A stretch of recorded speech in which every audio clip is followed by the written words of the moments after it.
Welcome. In this video, we're going to be talking about giants in the Bible and all the different species of giants we have in the Bible. We have Amorites, Anakites, Zamzummites, Avvites, Emites, Horites, all of whom seem to be descended from the original giants, the Nephilim. Now, according to the Bible, these different species of giants used to live in Israel and the surrounding countries, but they were all killed. So the question is, who killed all the giants? And Deuteronomy chapter 2 answers this for us, telling us it was Israel and its neighbors who killed all the giants. So when the Edomites entered the land, they killed the Horites. When the Moabites entered the land, they killed the Emites. When the Ammonites entered the land, they killed the Zamzummites. When the Philistines entered the land, they killed the Avvites. And then finally, Israel, who was the last to enter the land, killed the Anakites. This is the Bible's explanation as to where all the giants went. Okay, let's dig a bit deeper into Deuteronomy chapter 2. In this chapter, Moses is leading the people from Egypt to the promised land. And you'd think that if you're going from Egypt to Israel, you'd go through the Philistine land, so modern-day Gaza, because that's the quickest route. But in Exodus 13, we read the following, quote, "God did not lead them by the way of the land of the Philistines, although that was nearer, for God thought, if the people face war, they may change their minds and return to Egypt," end quote. So Moses doesn't take the people through Philistia. Instead, he takes them around and up through the countries of Edom, Moab, Ammon, and then enters the land.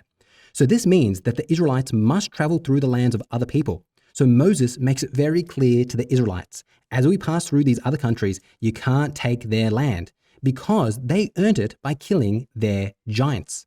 So to summarize Deuteronomy 2, the Moabites, the Edomites, the Ammonites all earned their land by defeating their giants. Therefore, Israel must not take any of their land as they pass through it. Rather, Israel must defeat their own giants in order to earn their own land.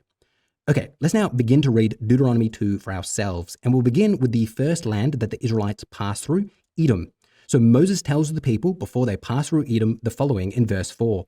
"You're about to pass through the territory of your relatives, the descendants of Esau, who live in Seir. They will be afraid of you, but be very careful. Do not provoke them to war, for I will not give you any of their land, not even enough to put your foot on. I've given Esau the hill country of Seir as his own." Later on in verse 22, we're told why, quote, "The Lord has done the same for the descendants of Esau who live in Seir, when he destroyed the Horites from before them. They drove them out and have lived in their place to this day," end quote. So the reason why Israel can't take any of the land of Edom is because the Edomites earned it by killing the original inhabitants of the land. Also, please note that the Horites are not explicitly described as giants, so they may not be giants at all. But many assume they are because the other species in this passage are called giants. Okay, let's now put the Edomites to the side. Israel is now going to pass through the land of Moab, and Moses is going to give them a similar warning. In verse 9, we read the following. "The Lord warned us, do not bother the Moabites, the descendants of Lot, or start a war with them. I've given them Ar as their property, and I will not give you any of their land." A race of giants called the Emites had once lived in the area of Ar. They were strong and numerous and as tall as the Anakites, another race of giants. Both the Emites and the Anakites are also known as the Raphites, though the Moabites called them Emites. End quote. Okay, a bit of confusing terminology there. It seems that each country had a different name for giants. Finally, Israel is going to pass through the land of Ammon, and we're going to see a similar warning again in verse 19, quote, "When you come to the Ammonites, do not harass them or provoke them to war, for I will not give you possession of any land belonging to the Ammonites. I've given it as a possession to the descendants of Lot."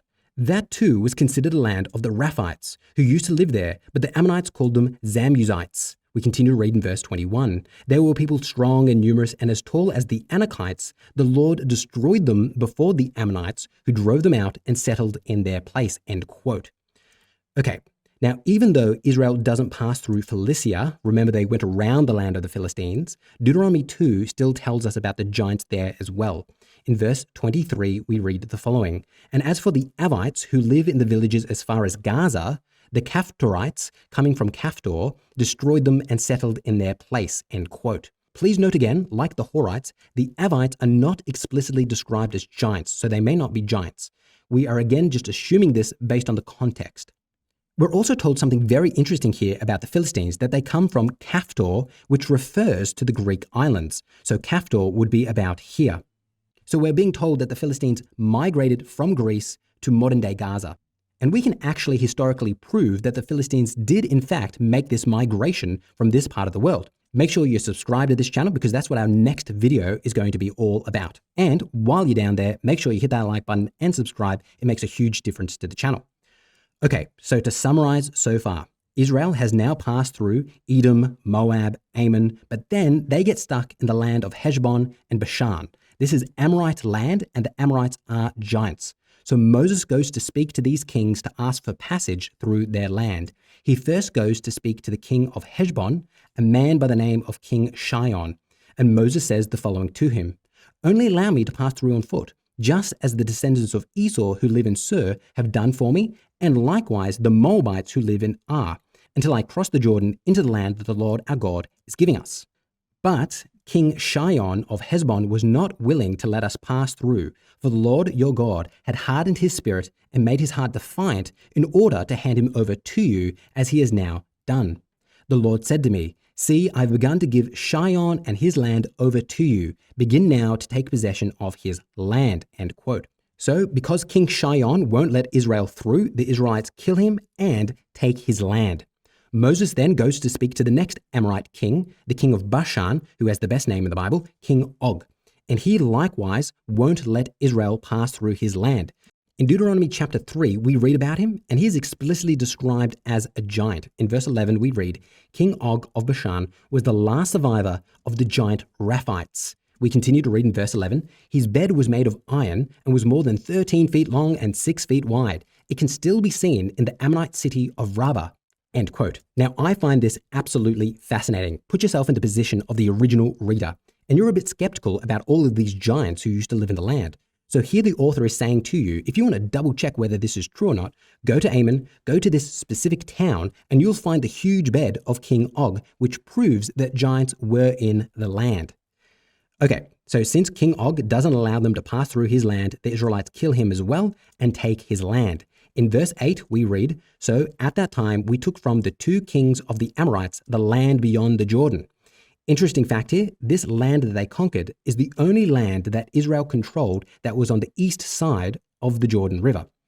Okay, it's time now for another summary. So Moses has led the people through Edom, Moab, Ammon, and defeated the Amorite kings. He's finally ready to cross the Jordan and enter the promised land. But not so fast. Moses is not allowed to cross the Jordan River and enter Israel. Why? Go read Numbers 20. It has to do with Moses disobeying God, but that's a story for another day. So, because Moses isn't allowed to cross the Jordan River, he's on the east side of the Jordan, and he gives the Israelites a pep talk before they cross the river themselves and begin to take the land. In chapter 9 of Deuteronomy, Moses says, "Hear, O Israel, you're about to cross the Jordan today to go in and dispossess nations larger and mightier than you, great cities fortified to the heavens.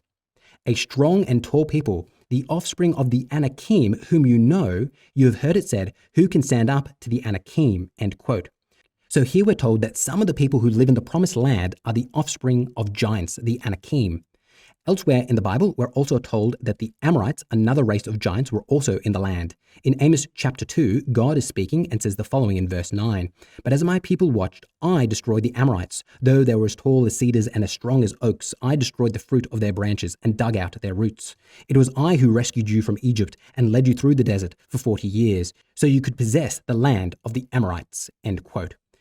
Okay, that finishes our giant adventure through the Bible. If you've learned something new today, please consider hitting that like button, leaving me a comment, and subscribing for more exciting videos. If you really want to support my work and get tons of bonus content as well, please consider becoming a patron. For the patron exclusive part of this video, we're going to talk about an alleged contradiction about how the Israelites entered the land. In this video, we only spoke about the Deuteronomy passages, which tells us that the Israelites went through Edom, Moab, and Ammon. But in the book of Numbers, we're actually told something very different, that they didn't enter via this route, but rather they went around all of these countries. So we're going to investigate this contradiction in the patron exclusive section. Additionally, for my patrons, we're going to be discussing something that I find really fascinating, which is this land right here, Bashan and Heshbon, that Israel conquers. This land, which is to the east of the Jordan River, and that makes it very unique. The inhabitants of this land will end up building an altar to Yahweh, and this altar will cause a near civil war in Israel. A really fascinating story in the Bible that very few people know about. So we'll be reading that story as well. So, if you want this patron exclusive content and, most importantly, you believe in the goal of this channel, which is to create a library of videos that objectively and respectfully analyze the Bible, please consider becoming a patron today. If not, no stress, just hit that like button and leave me a comment, and stay tuned for our next video on the Philistines. Thanks for watching until the end, and as always, I'll see you in the next one.